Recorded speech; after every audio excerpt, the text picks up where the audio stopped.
tumalize. Hatuna shida sisi tukipenda mtu tumependa. Tukikataa wewe tumekataa. Hii mzee akitendawili amenikuta kwa mazishi hapo juzi. Hapo Nyandarua. Akaniambia wewe, kwa nini hutaki mazungumzo? Kwani unaogopa mazungumzo?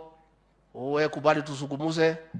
Mimi nikaamuka na kumwambia mimi siogopi mazungumzo, ile mtu unaogopa ni wewe. Kwa sababu pahali yote umeenda umeharibu. Ulikuwa kwa Moi ukaharibu. Ukakuwa kwa Kibaki ukaharibu. Umechukua mtoto wetu Uhuru Kenyatta umekoroga yeye umemchanganya amepotea. Sasa tunaona ukikaribia William Ruto atapotea. Hiyo ndio shida yetu na wewe. Nilimwambia kama ameketi hapo. Nilifanya mzuri ama mabaya? Nilimjibu hapo. Kwa sababu ni mzuri kuambia mtu ukweli. Sasa walikuwa wanajaribu kuja hapo kwa rais. Juzi nimetoka nimeenda ngamo nimeenda Italy.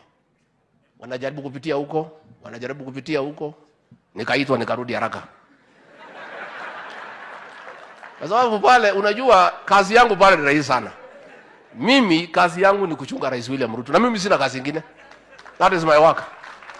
Nikiona mtu yoyote anaweza tatiza serikali yake, hiyo ni kazi yangu kungangana na hiyo mtu.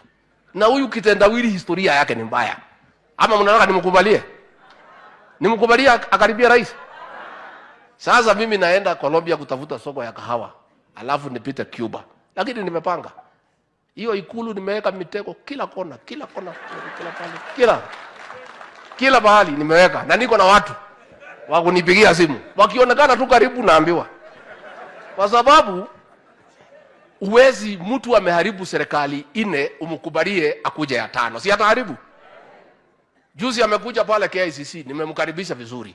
Simuliona? Kwa heshima kwa sababu yeye ni mzee wetu, amekuja, tumemwalika.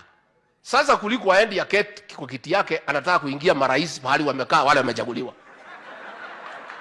Na hii mtu kuna mtu amemchagua. Sasa ile nyumba hata Kipchumba huyu ni waziri hawezi ingia. Ni marais tupu wamekaa. Marais wamejaa pale. Ati anataka kuingia pale akae na marais. Sasa watu wanauliza huyu ni rais ya wapi? Lakini pale kwa hall tumempa kiti ya heshima. Hata alikuwa namba 4 kutoka kwangu. Amekaa pale kama mzee anasikiza maneno. Akikaa usingizi ukizidi anangorota kidogo sasa zinaenda. Kuna shida? Na huyo ni mzee wetu na nilimwambia siku hiyo tunataka tumchunge, tumpagie retirement yake, tutafutie askari, tutafutie gari, nyumba ya kukaa, akitaka pikipiki moja ama bili ya kumuongoza, there is no problem.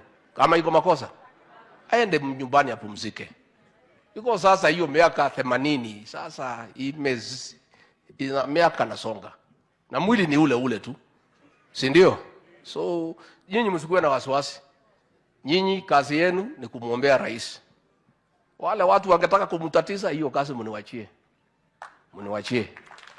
Na mimi niko hapo. Mimi nalala na jicho moja, ingine nalala ikiwa on. Nafunga moja usiku. Ile ingine nakaa kama torch. Nikisikia maneno nakimbia hapo.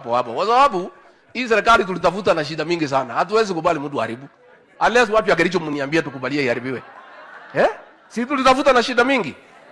Huyu William Ruto walimtesa. Nimefika pale kwa nyumba alikuwa anakaa.